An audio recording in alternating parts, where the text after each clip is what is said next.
Good evening, everyone, and welcome to StartOut Chicago panel this evening of Pride, Entrepreneurship, and Innovation.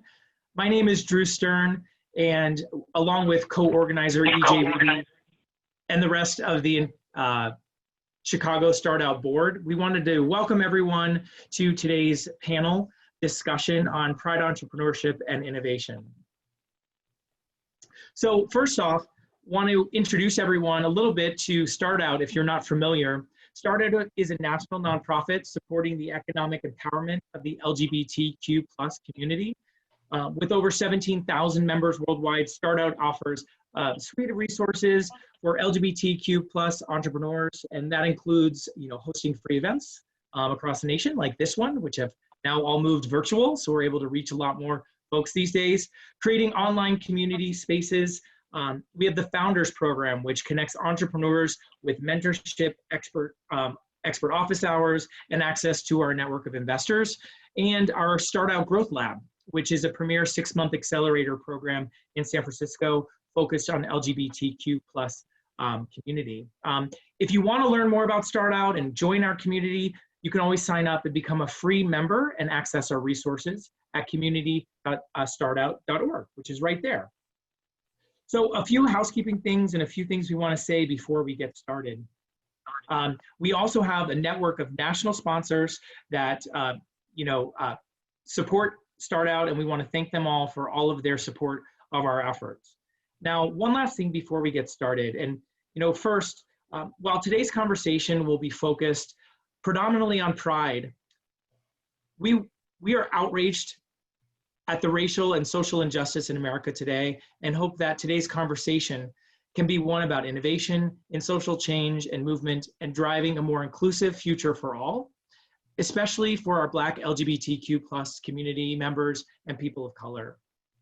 StartOut's mission remains to increase the number, diversity, and impact of the LGBTQ plus entrepreneurs and amplify their stories to drive the economic empowerment of the community. Economic inequality is a root cause of today's challenges, and we want to do more to help address that head on. So with that, we recognize that it's very difficult to feel any sense of celebration in these difficult times, particularly around Pride, but we recognize that we need to celebrate. And we need to celebrate creatively, and we need to celebrate safely. And we are so very excited to hear from our esteemed panel of leaders today. And I think you're all going to be really interested in what they have to say. So before we start that panel, please join me in a brief moment of silence while we recognize those impacted by racial and social injustices and violence and stand in solidarity with the Black Lives Matter movement.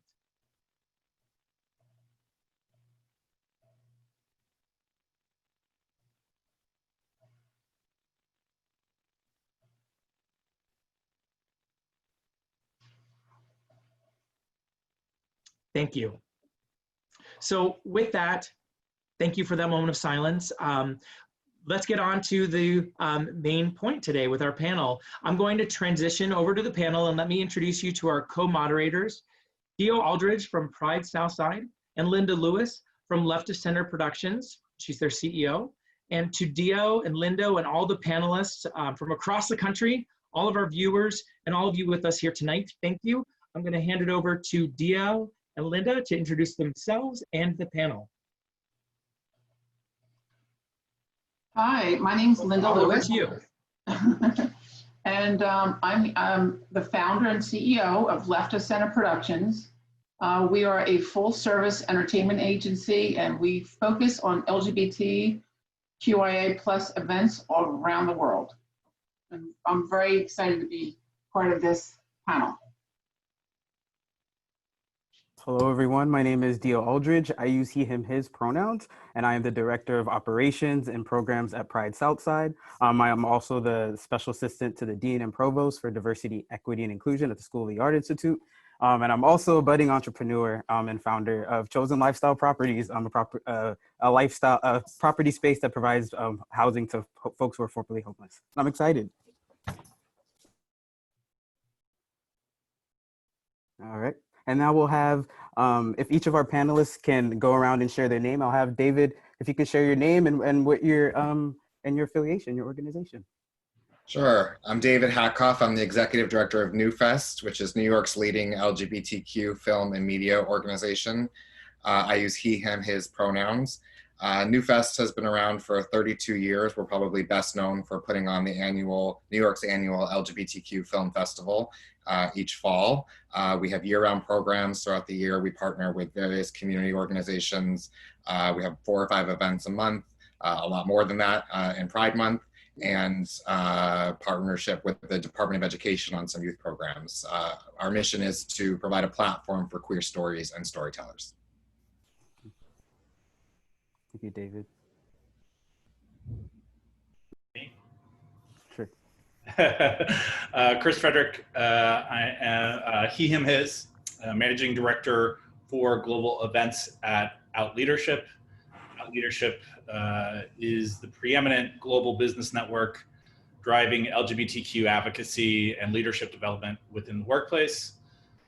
Previously was the executive director of New York City Pride for a better part of a decade. And last year helped lead the organization as it executed the first World Pride in the United States, resulting in the largest LGBTQ event in history at just over 5 million in attendance. Thank you, Chris. Jen? Sure. Hi, everyone. My name is Jen Stokes. I am she, her, for my pronouns. And I have a freelance production company here in San Francisco. And I have had the great honor of producing the main stage of San Francisco Pride for the last 5 or 6 years. And so this year I will be producing the mainstream of San Francisco Pride. And this year we are honoring our 50th anniversary, which is obviously a major milestone. And the theme this year is Generations of Hope, which is a nod to Harvey Milk's famous quote, "You gotta give them hope," which feels very, very timely and relevant right now. And I have been creating a technology platform for live streams since the pandemic, as everybody in live events has lost a job, essentially, yeah. And so the platform is this really cool visual live stream environment, customizable environment, where we created opportunities so that various clients and businesses can still continue to create experiences for their fans and still deepen connections with partners. So that's what I've been working on, and in conjunction with programming the mainstream. Thank you, Jen. And certainly not least, my colleague and friend, Jared. Hello, thank you, Dio. My name is Jared Lewis. I am a co-founder with Pride Southside. My pronouns are he, him. And Pride Southside was an organization that's fairly new. We were created last year with a focus on creating alternative space during Pride Month, focusing on the south and west sides of Chicago. Our recently adopted vision is one in which we envision a world where there are no race, gender, or class norms. And the way that we execute on this vision is we want to build off of the momentum in the space that happens during Pride Month. And we want to invest, and we will be and do invest in programs, events, and businesses that that center the LGBTQ community on the south and west sides of Chicago. And we poignantly introduce radical notions of love. Thank you. Perfect, I think, segue into the first question. This moment is marked by a worldwide hashtag Black Lives Matter protest and movement. How should prides engage and incorporate issues of race, equity, and safety? Yeah. Sure. So, in preparation for this conversation, I brainstormed this question a lot. And, I think this is really centered in the Pride Southside mission and vision. But there are 7 points that I'm going to try to get through really quickly that I thought of as we were thinking of this question. One is to be equitable. And so what I mean by that is, as organizations, as prides, as initiatives are creating budgets, really thinking about who is the recipient of those budgets and how those folks represent different life experiences, whether that's race, gender identity, sexual expression, etc. Two is something I think that folks are doing a lot now, which is tapping into the history of Pride, being that it was started by folks of color and trans women of color, and really tapping in and honoring that history and making it centered as folks are celebrating and having dialogue around what the world is we want to live in. Three is to strategically direct the energy of the moment. And so, there's a lot of expression going on, a lot of creative expression, a lot of just energy, and what happens with that energy? What do we do with it? And that looks very different for different folks, different organizations in different places. But I think having a real sense of where that energy should be focused in order to have real material outcomes. I also think having conversations, we're having one now. The more of those that folks can have, the more understanding that can be created. But of course, conversation isn't anything without action, commitment, willingness, and openness. Also, on that point, make a commitment to change, make a commitment for specific reform.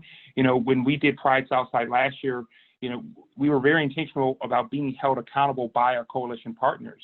One of the forms of feedback that we got, from multiple attendees was that they'd never engaged with security that was so friendly. And that was so welcoming, that was so engaging. You're smiling because you were there and you remember. And we were intentional about that. We chose a firm that we knew had a lot of experience, not just with the LGBTQ community, but with the Black and Brown community. And so the way that they engaged with those folks, those small moments made the experience widely different. And just to sum it up, I think it's also about when you make commitments of reform, hold yourself accountable and surround yourself by people who will keep you accountable. I'm kept accountable a lot by the people around me, and we do that intentionally because I have blind spots. I go about my day and I do my business in the day, and I forget and I get lazy, I get tired. Hold yourself accountable, be held accountable, and be open about what accountability should look like, because nothing is going to change unless that commitment to change has an infrastructure that is an assurance that the outcomes that we want to achieve are actually achieved. And so those are just a few of the ideas I've had as we've sort of launched into this discussion.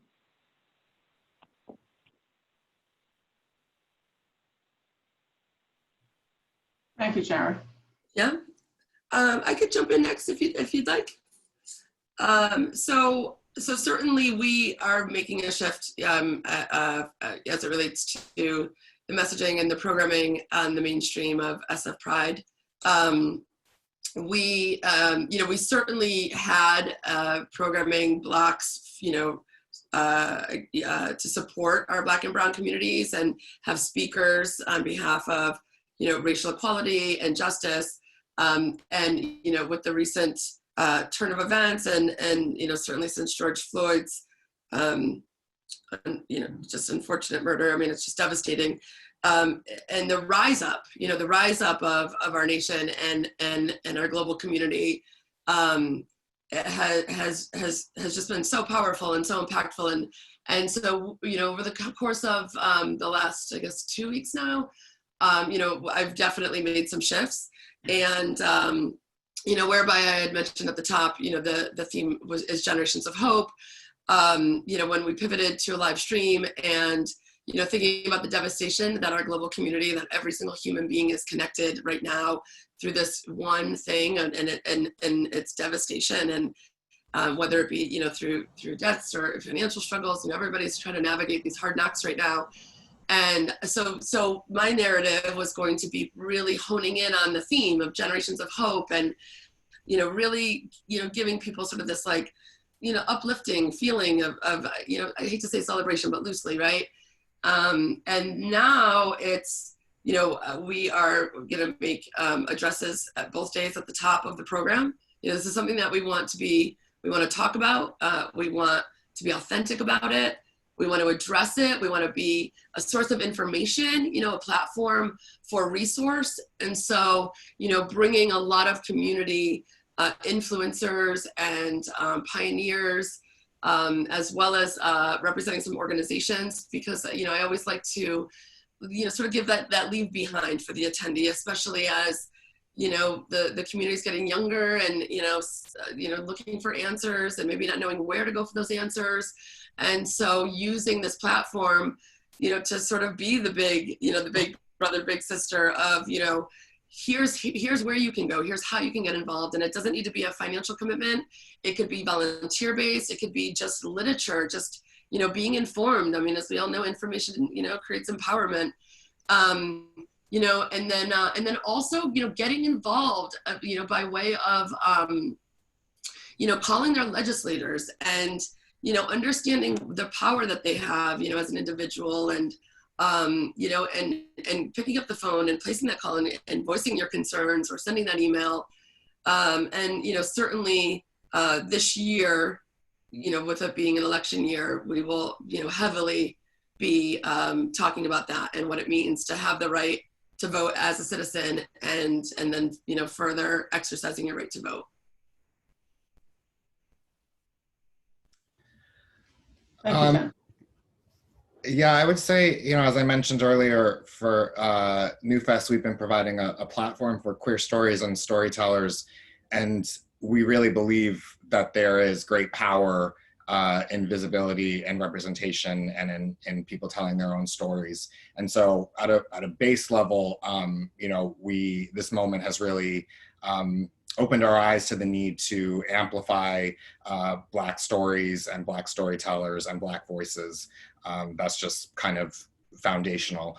But I think what Jared was saying about accountability and about blind spots, especially as a cisgender white man leading an organization, I'm aware of my position as a gatekeeper, and I'm aware of the fact that that I and other people in positions of leadership, get to choose whose stories are told and whose voices are heard. And so there's a way to use that position to be able to do the anti-racist work, and that visibility and representation are not enough. We've prided ourselves for many years on being able to represent all aspects and all facets of the LGBTQ community.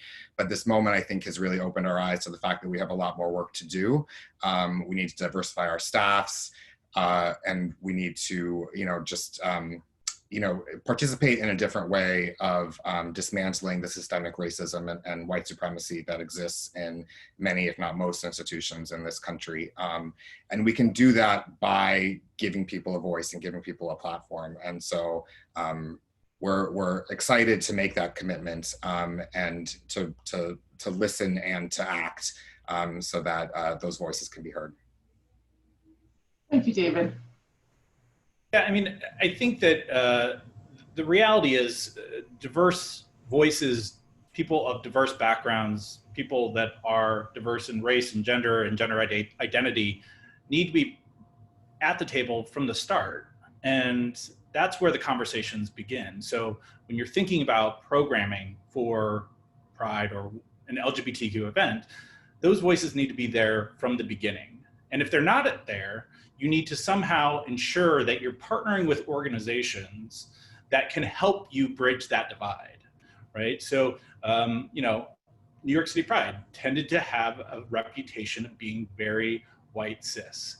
And one of the things that we really tried to focus on was how do we bring partner organizations that may be able to help us bridge that divide with communities of color so that we can be seen and are known to do more for the community, right? And I think 10 years ago, 20 years ago, the community was okay with one large event being a march or a parade, and that being sufficient for the community. But as the community has become more mainstream, I think that there's a greater demand for more programming. So broadening the programming, right? So understanding that one event or two events is not going to be enough today, right? And I think that that's the pressure that a lot of Pride organizations are facing now. It's this kind of unending appetite to continue to grow programming, but budgets are limited and there's only so much money going around to create all these events. And so it's how can you show up authentically with really great partners, and how can you create more programming that speaks to more people? So I think, and as well, thinking about not necessarily identity silos, but thinking about how you can broaden diversity across everything that you do, so that people feel represented in every event that you create. Thank you, Chris. We also happen to be in a big health pandemic that has majorly shifted the way we plan and experience Pride. What has been a surprising upside and advantage to this planning space? Begin with Jen or David? Sure. Thanks, Linda. A surprising upside. I think that my initial instinct would say the reach. So certainly one thing that I had a lot of fun, sort of existentially thinking about was, San Francisco Pride. It's a very large event. I think New York and San Francisco typically bring in like the largest prides. Yeah. And so, so therefore, that's incredible. Right. And so, we bring in somewhere around 1 million people each year, and it's a, weekend long celebration, and it's incredibly magical. When I think about, that 1 million people, that's impressive, right? That's a lot of people. And then I thought about, the fact that now this, our program is going to be accessible globally. That I would have to say is, one of the surprising upsides. And, again, when I think about the power of the platform, and really being, a voice of inspiration and information, and, the way I've been kind of talking about it now is, it's like, 80% real and raw and protest and organizing and, mobilization, promoting mobilization, and then 20% celebration. It's like, it just doesn't feel right to celebrate this year, but I also don't want to lose sight on the victories of the last 50 years. So when I think about how that translates on a global level, and, when we think about, how just as human nature, right? It's like, you before you get to know someone or something, you create the story, right? You create your own story. And, the opportunity that I think is really inspiring and exciting this year is being able to tell the story of, of gay rights, and, where we've come, and where we are and where we're headed. And, especially, coming from San Francisco, which is like such a liberal, bubble, to be able to share that in a really clear depiction is really exciting to me. And I think that, it's a responsibility that I hold very near and dear to my heart, to be able to provide that level of exposure to, to the story, to our true San Francisco story. Thank you, Jen. David, Jared? Yeah, I would say, yeah, like Jen said, definitely the reach. Another thing that's been a sort of lovely surprise is that, there are many cities, almost all major cities have their own LGBTQ film and media organizations. And what this moment has allowed us to do is sort of broaden our perspective and work together and collaborate in a different way. These are discussions that the field had been having for a while, but the COVID situation really, I think, expedited that process. And so, I've been having a weekly call with the executive directors of the other major queer festivals around the country every week, just sort of as group therapy, sort of as information sharing. And we have some really exciting stuff coming up that we're going to be working together on, which I think prior to this, we were all so focused on our own communities and who we could get there in person. And now I think we're realizing the collective power and that we can serve the broader community much more effectively if we actually share resources, share ideas, and build upon each other's strengths. So that's been a really exciting surprise. Thank you, David. Jared? Yeah, and I think similarly to David's point, there's been a lot of organizing. I'm on the south side of Chicago, our organization is very grassroots in nature, and a lot of coalition partners and folks that we've contracted with in the past and people that we continue to have dialogue with, they're doing a lot of work to ensure that folks who are probably least in touch or who have least access to resources are getting the resources that are necessary and needed. I also see, with a lot of the moment, there's a lot of visioning, I think, for the future. So that's perhaps a conversation that's a little bit more subtle, but I think there's a lot of creation going on around what does the world look like next year or the year after.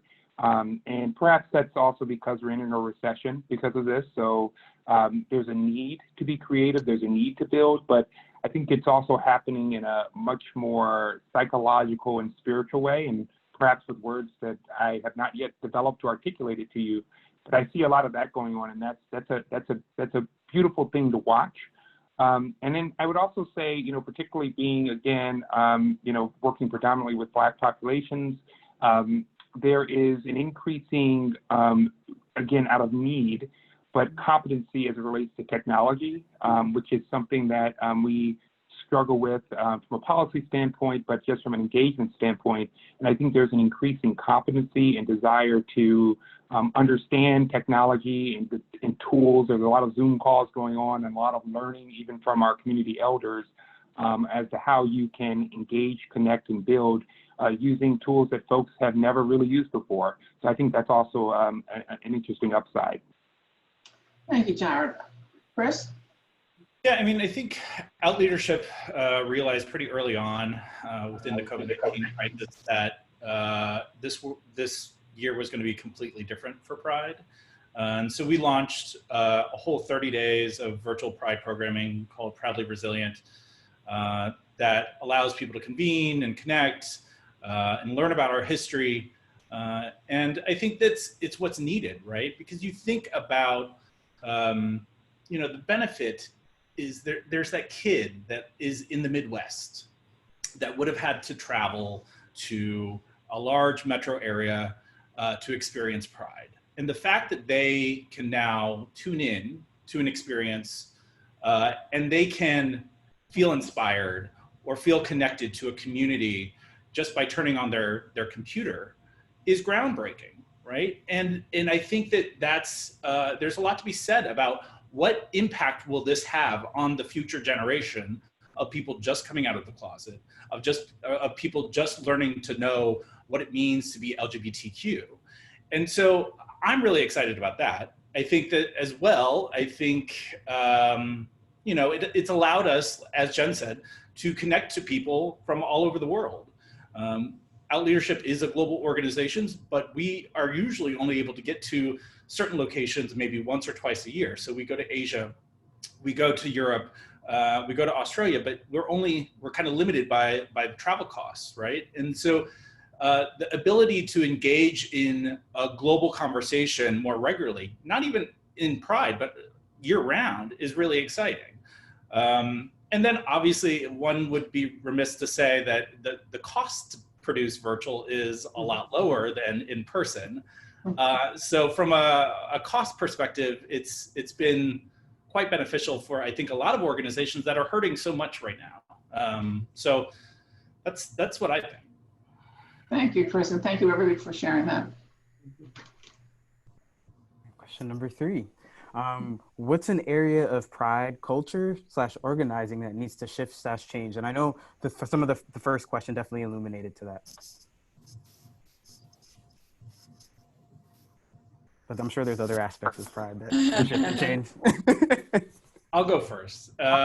So, I think that some people may find this surprising for me to say this, given my background.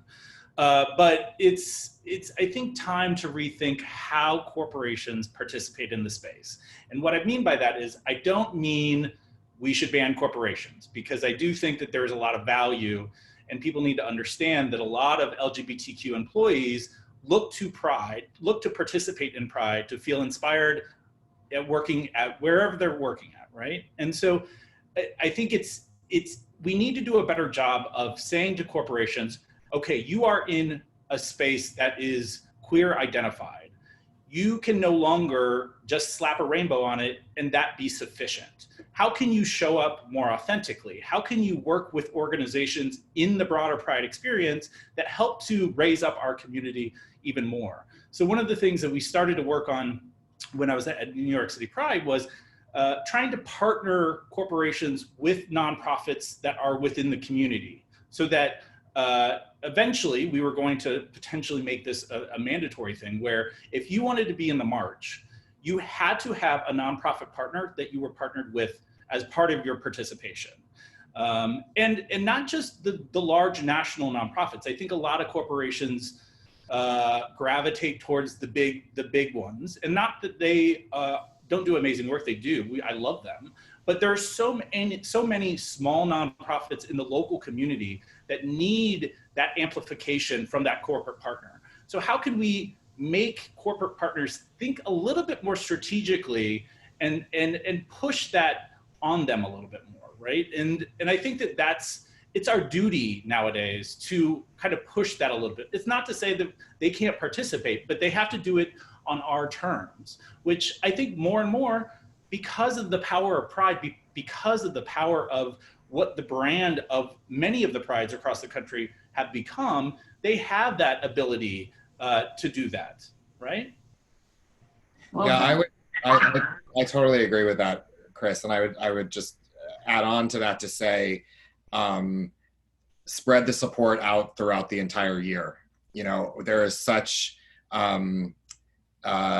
robust, sometimes performative support during the month of June, and then all of a sudden on July 1st, you know, budgets dry up and that support disappears. And you know, we produce our festival in October, and we are constantly running up against possible sponsors saying we spent all of our money in June, you know, on the float, or you know, on whatever other efforts that they were doing, and that's frustrating because there are hundreds, if not thousands, of organizations across the country that need that support all year round. And so I think, like you were saying, Chris, you know, if there is a deepening of those partnerships during Pride that can continue throughout the year, then the impact goes a much longer way.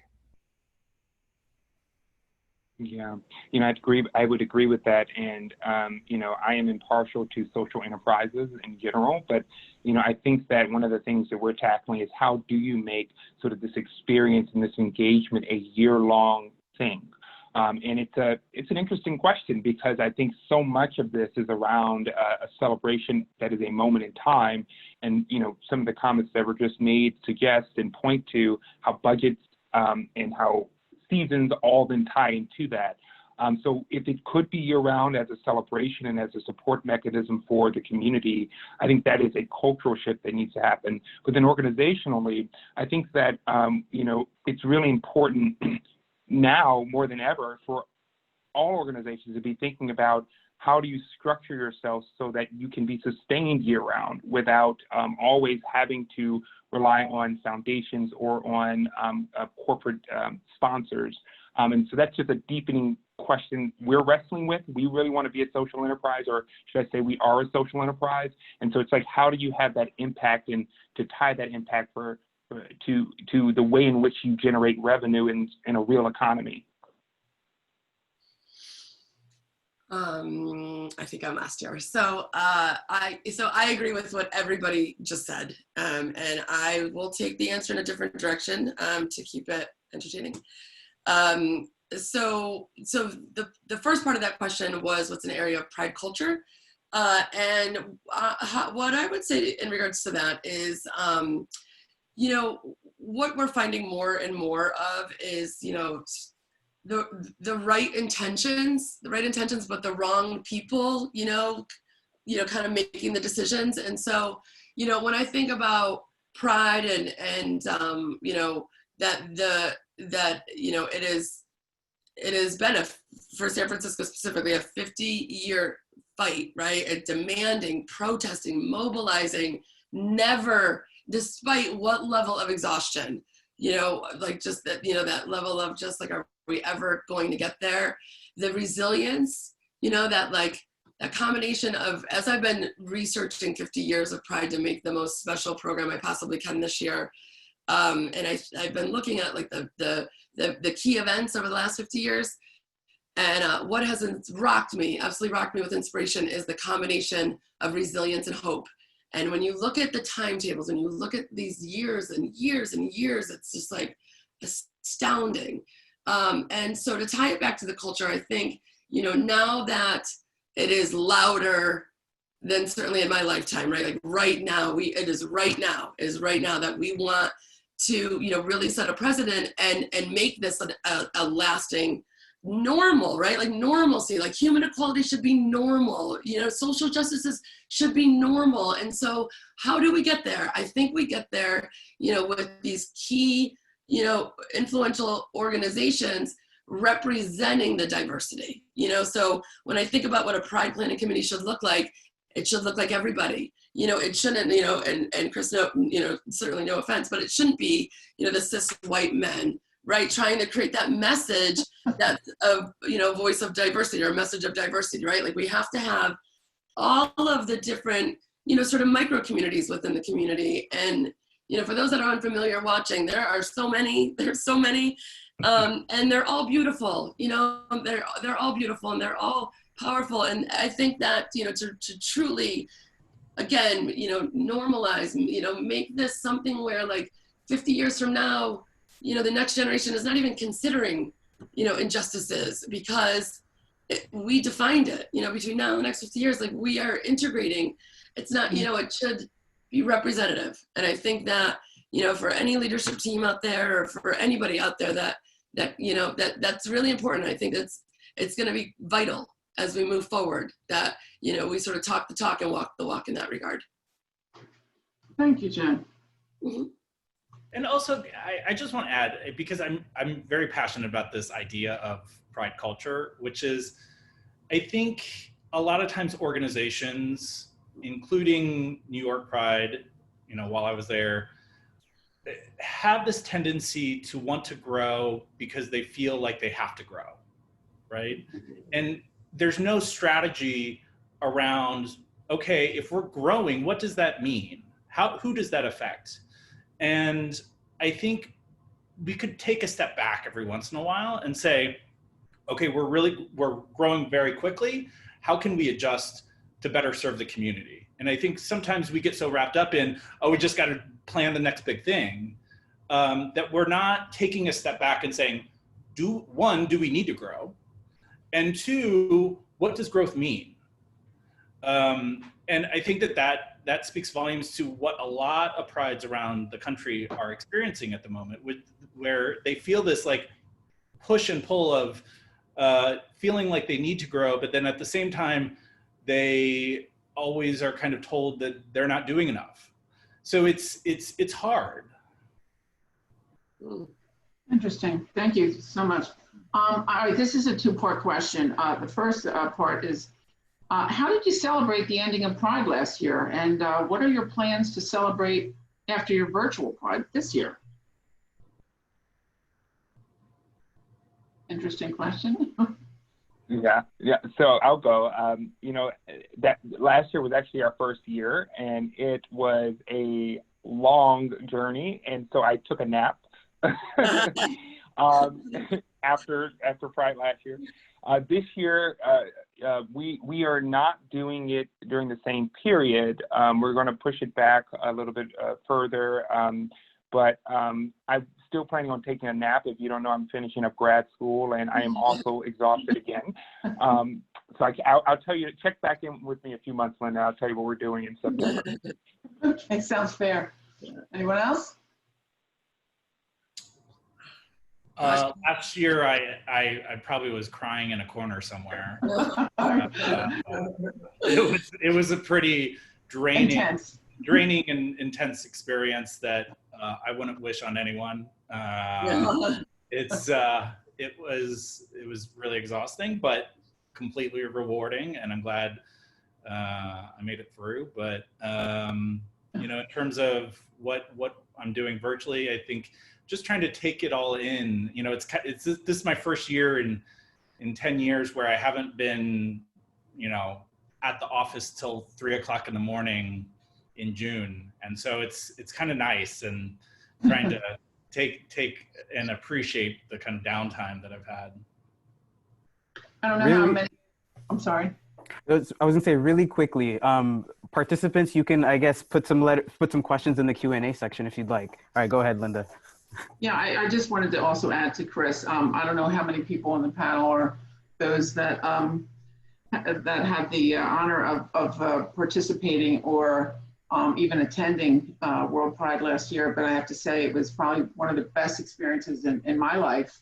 And I wanted to thank Chris and all his hard work, and David for the experience. It was wonderful. Yeah, I echo that. You know, as a New Yorker, you know, to tip my hat to Chris. What you all pulled off was really remarkable. And on a personal level, I had just I got the offer for my current role on, I think it was almost exactly a year ago today. And so, and I had worked in arts administration before. I'd studied queer studies in grad school, but never gotten to work in this space. And so to be able to experience World Pride as a New Yorker, knowing that I was going to be entering this space, I just felt like a kid in a candy shop. I just kept pinching myself that I was going to, spend my time and energy and get paid a little bit of money to be able to to serve the community. So it was really, the timing was fortuitous, and really, as Linda said, I think it was a very, very special celebration and an exciting time to be a queer New Yorker. Thanks, David, for sharing that. Jen? Gosh, I've been like sitting here kind of like struggling with how to answer this. I mean, if we're gonna get real, champagne. That's how we celebrate at the end. Yeah, I mean, last year, so we are concluding sort of this trilogy of a theme. So 2 years ago, I guess it was as a lead up to the 50th anniversary. So 2 years ago it was Generations of Strength, and then last year was Generations of Resistance, and then, as you know, this year's Generations of Hope. And so last year, it was really powerful. I had booked the most speakers that I think have ever been on that stage. And, there are so many things to talk about right now. And certainly since the last election, and that felt just really, really great, that we can have fun on that stage, and we can celebrate, the colorful, culture and the party and all of that. But part of my friend, shit is real, you know what I mean? And again, the platform, I mean, the main stage in San Francisco is so majestic, and it sits right at the steps of City Hall. And, there's just such a strong political backdrop there. And, to be able to share again, this information, these resources, so on and so forth, share people that, were stuck at the border and they're transgender, and how just awful, I mean, just real stuff. Right. And,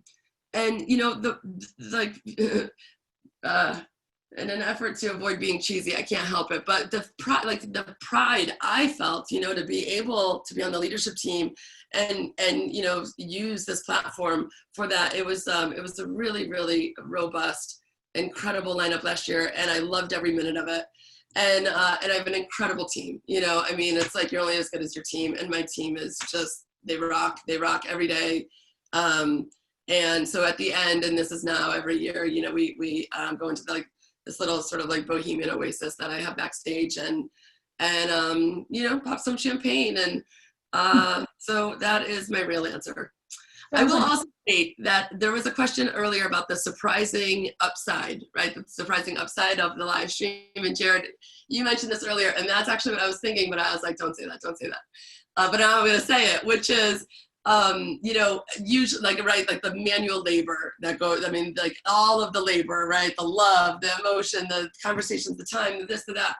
But the day after, it's usually everybody in my life knows, like, I'm not getting out of bed. You need me, I'll take a phone call, I'll answer emails, but like my body doesn't work any longer. The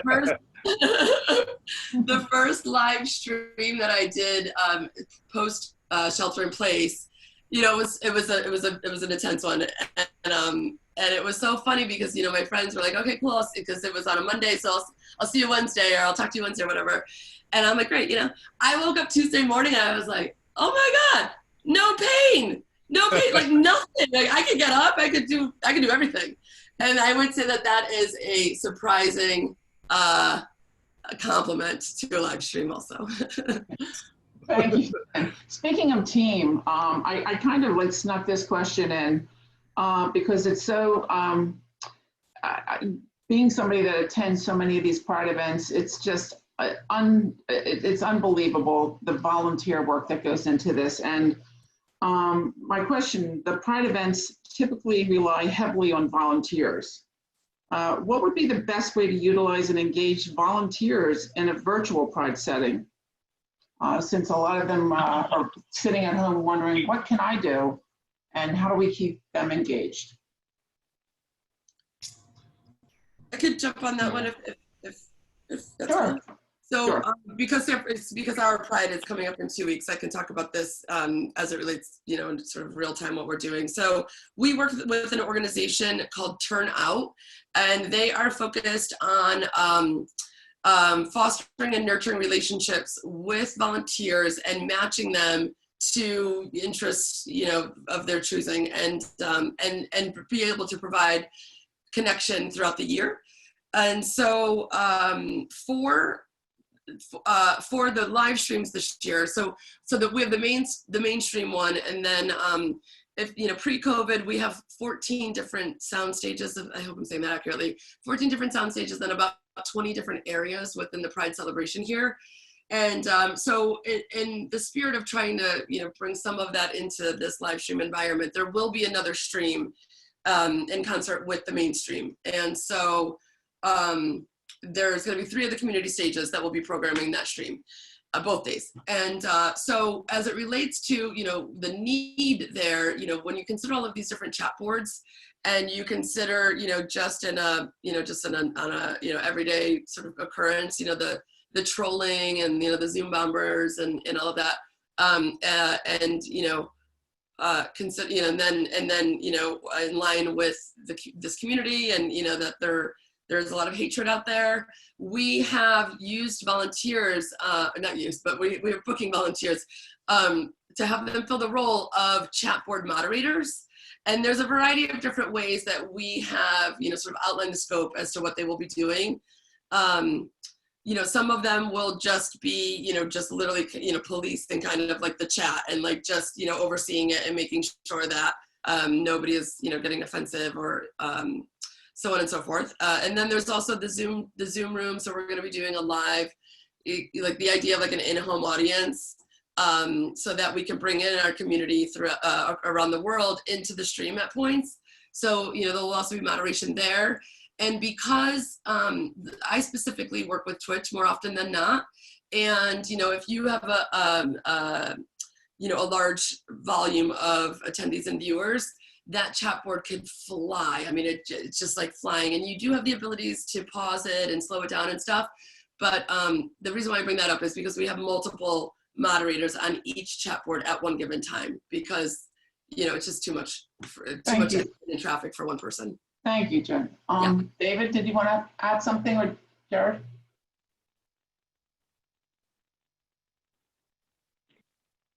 Go ahead, Jared. I don't know that I have a lot to add here just yet, but I think that it's interesting because social and digital platforms almost amplify, I think, certain like roles that might be given to a volunteer. And I just think about like marketing and reach to a point earlier. But, folks, I would say that we're still figuring this out. And so you've given me some ideas, Jen, that I hadn't thought of. But I think that the more folks can engage and make those connections in a digital space, which I think happens organically, but perhaps, an opportunity here, you're hearing some of what Jen had to say, is maybe being intentional about asking for that. What connections can people make to help us with reach, but also to help us with the other sort of social impact efforts that are tied to our mission. Thank you. So, I actually,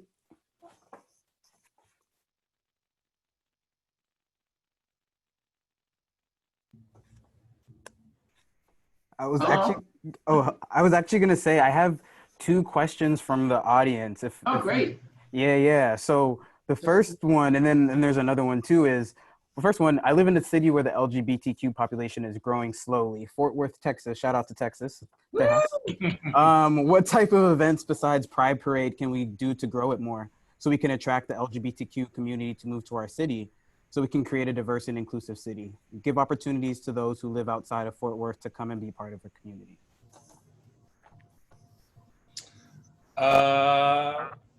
I think one of the most popular events that New York Pride does every year is an event called Family Movie Night that I helped to create probably 8 years ago. You know, trying to think about all the various interest segments within the community and growing that kind of organically. It doesn't need to be thousands of people. At the end of the day, it's all about people connecting to one another. So if that means it's 3 people connecting or 3,000 people connecting, you've done your job either way, right? And I think, you know, we've kind of, New York Pride expanded pretty dramatically. And now is the perfect time to do different interest segment programs, right? Because everything's virtual. So you can really explore and think about how to bring people in virtually, and then maybe bring that over into an in-person event once that is able to happen again. So I think it's just thinking about all the various interests of the community and starting small. Yeah, I agree with that, and I second the power of film to bring people together. You know, even if it's just on a super grassroots level, you know, using Meetup, you know, to be able to see a film when we're actually able to go and see films together. And you know, to Chris's point, you know, now that we're in the virtual space, we work with a lot of companies, generally historically here in New York, with ERGs or with affinity groups, organizations to do in-house screenings, which could have 5, 10, 15 people.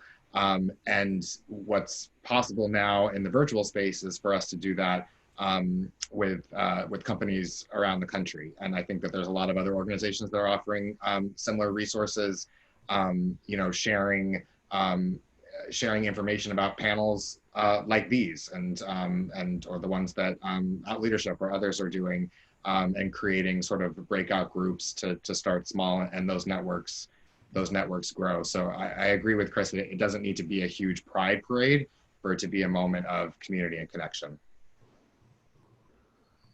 Yeah, and you know, something that came to mind. Yep, go ahead, Jared.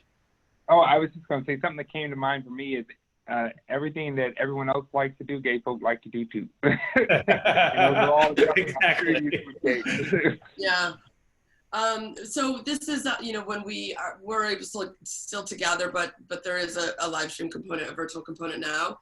Is so San Francisco Pride has a variety of different events throughout the year, and you know, here's like a couple of examples just if they help to inspire anything.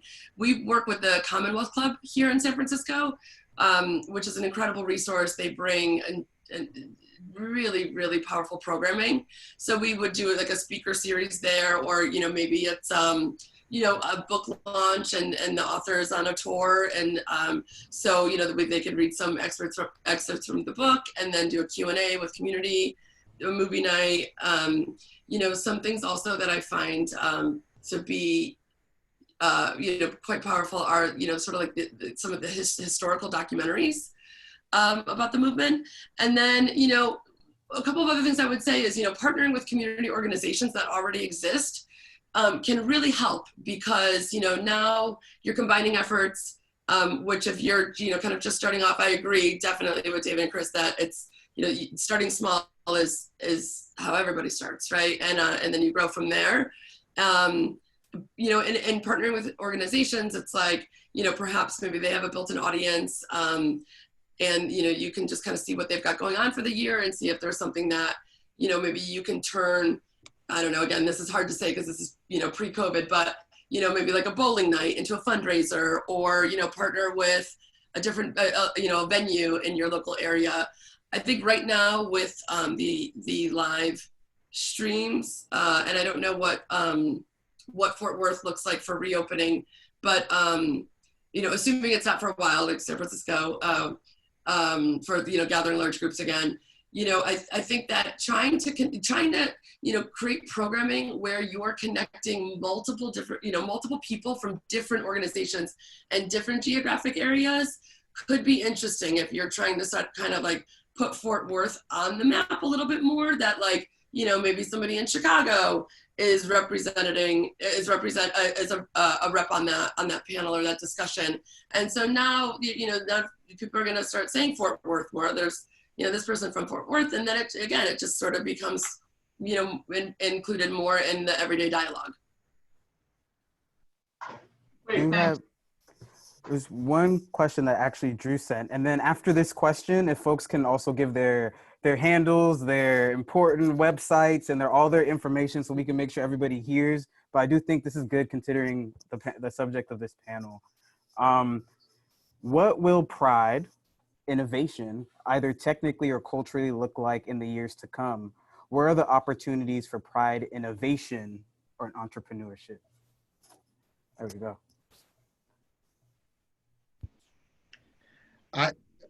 I think there's no going back now that we've all entered the virtual space in this way.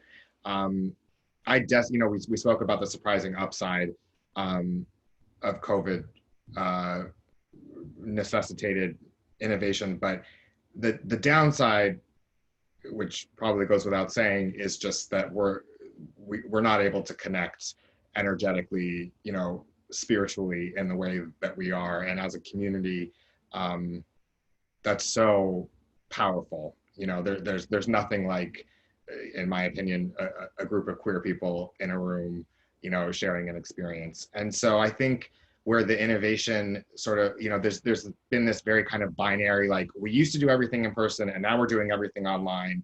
And so I'm excited to see how those can work together, because now that we have, as others have said on the panel, opened up what we do to a national and a global audience, the idea of then sort of closing back in and becoming our own separate silos sounds really unattractive to me. And so I don't know what that hybrid is going to look like, but I'm excited.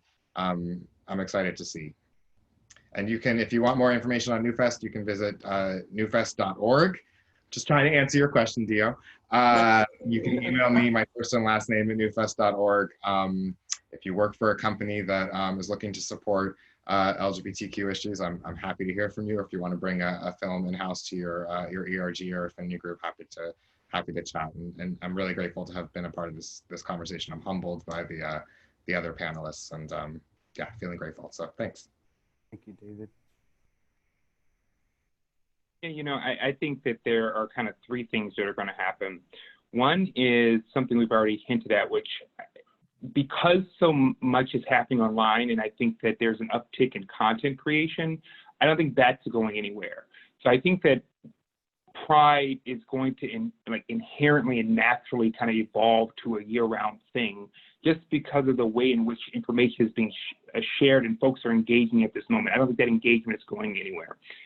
Second thing is, I think that there are going to be more hybrid events. So to the extent that we do have events again, I think they're going to be hybrid in nature. So you'll probably see smaller in-person events, but a lot of digital engagement with those smaller events. So you can physically go to the event, or you can virtually go to it. Probably we'll have VR readily available in the next 2 years, more broadly speaking. And so I think you're going to see hybrid events. And the third thing is, I think that this moment, just largely socially, is going to call for organizations to become more concerned with their civic and social footprint. And so I think that, Pride uniquely is already, events and organizations that are designed around it are already kind of these social, entrepreneurial, social impact organizations. But I think that there's going to be a lot more refinement of what that means, and a lot more details in how we measure and observe and actualize it. So I think those three things are going to be sort of innovations that come out of this time. Chris, if you want to go really quickly, because I know you have another panel. Yeah. Yeah, I mean, I think in some ways, in a pandemic or in a recession or a depression, there is an opportunity there for companies to engage more willingly because they want business. They want to reach a new clientele. They want to be seen as diverse. I think if you look at the younger generation and the fact that there is an expectation that diversity and inclusion is part of how companies show up, I think that there's a real opportunity to gravitate towards that and understand that there are dollars there for organizations, not just for Pride, but all types of organizations as a result of that type of an initiative. And I think that more and more you're going to see that that's not going away. So I think that if anything, budgets are going to get bigger. And from what I've been hearing on the corporate side of things is that they want to invest more and more and more in their employees, even in a downturn. So I think that that's something everyone should think about in terms of fundraising. Just on top of that, I would also like to say thank you so much for allowing me to be on the program. I had a great time. And if anyone is interested to learn more about what Out Leadership is doing, you can check us out at outleadership.com. Or you can check out our Proudly Resilient site at proudlyresilient.com. Thank you, everyone. Thank you, Chris. Yes.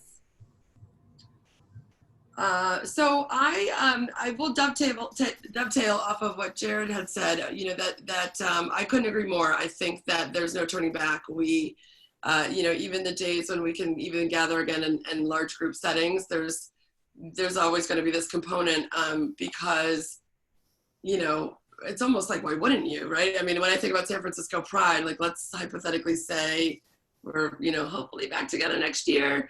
I think why wouldn't we still offer this programming, you know, to a global audience, you know, especially, you know, again, given all of the information and, you know, it seems silly that we wouldn't do that.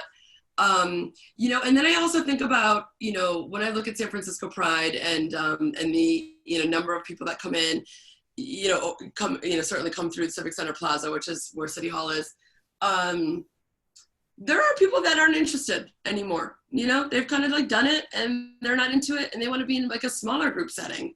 And what I think is really special is that, you know, they can kind of have like their, you know, maybe they go to the parade or something, but they're not interested in the big crowds. And, you know, they could go have a Pride brunch with their friends and then also be able to watch the programming.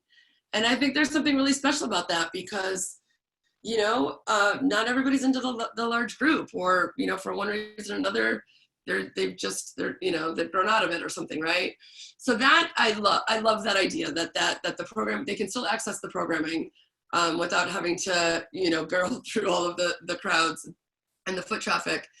And then as it relates to, you know, the innovation technologically, you know, it's, you know, as I was saying at the top, you know, with this platform that I've been building, when shelter in place hit and all large events were canceled, you know, initially it was like the first 3 months and then, you know, everything else started to cancel and all of a sudden you're like, this is gonna be a thing.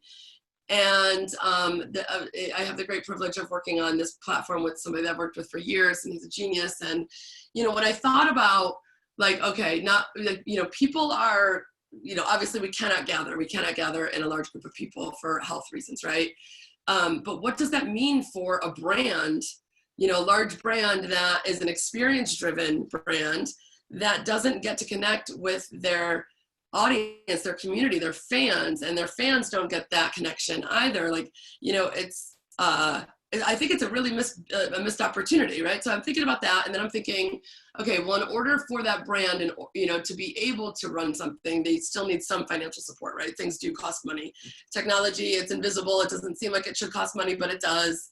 And so then I was thinking more and more, and I'm thinking, okay, well, then there still needs to be some really compelling, you know, environments for sponsors to integrate their brand with, and, you know, and make it so that it's dynamic and that it's engaging and that, you know, there's a story to be told that, you know, while, yeah, we had 1 million people in San Francisco, now maybe we have 5 million people, right? Like there's no telling. We don't know. This is the first year we've ever done it. But, you know, that idea again of that global reach. And then, you know, should the content continue to live in sort of this evergreen style, then that repetition, right? That longevity of the brand exposure and that lasting impression is sort of endless, right? And so when I started to think about this platform, and I started to think about like, okay, there's this need for the experience, there's this need for the sponsor, because sponsors still need to keep their brand in front of people, right? That's like marketing 101, advertising 101, right? Your brand's not seen, you're lost, you're forgotten about. And then, you know, for obviously the fans to still be able to get the, you know, the content and that inspiration, that engagement. I mean, the power of performing arts and cause-related initiatives and so on and so forth. And thus was born, it's like, you know, Jared, I think you said this earlier, it's like crisis breeds opportunity, you know, and, or something along those lines. And so, it, you know, literally my buddy and I were talking, and I gotta say, I'm really, really excited and to launch this, and which will be, you know, the big launch with Pride, because, you know, this is created, like, he and I are artists, and we are cause related, we are social activists, and it was created for everybody. You know what I mean? Like, this wasn't for us. This is how, like, I'm watching my entire industry and all of my peers, you know, take this massive, massive hit. And so I hope it works, and I hope that everybody can benefit, because, you know, I mean, San Francisco right now is saying no large gatherings until 2023. That's 3 more years, you know, and so hopefully, you know, everybody can find the value. You know, Jen, is there any way that, why don't you leave your website, or if somebody needs, yeah, you know, I gotta tell you, I'm just gonna own it. I was scared for this question because the paradox is gonna be like, unwieldy, that my website right now is being updated.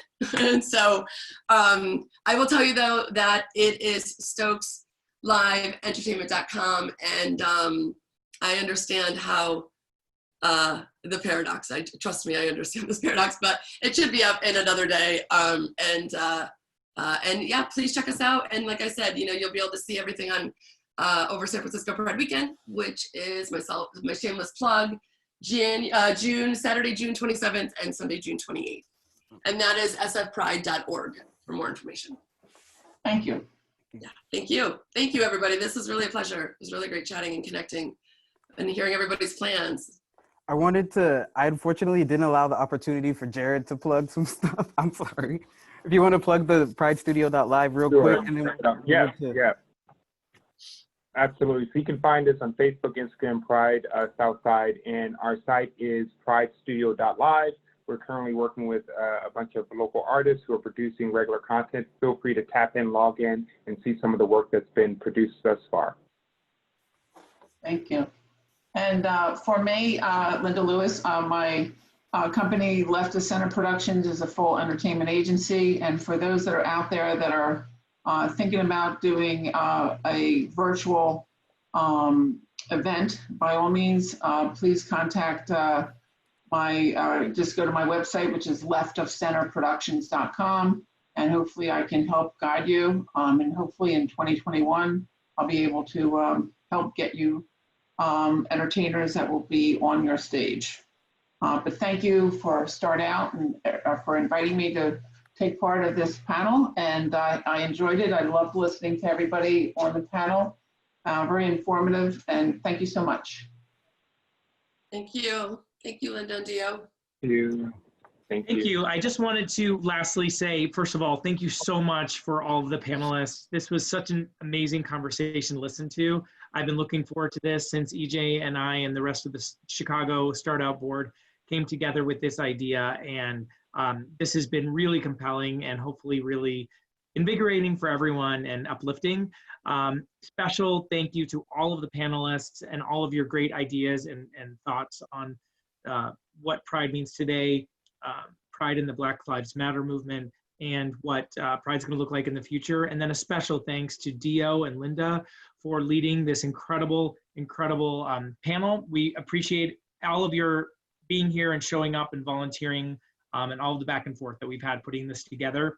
If anyone is interested in upcoming programming from StartOut, we do have one other event that is coming up. I'm going to share it on my screen right now, which is Sales for Non-Salespeople, which is going to be Tuesday, June 23rd.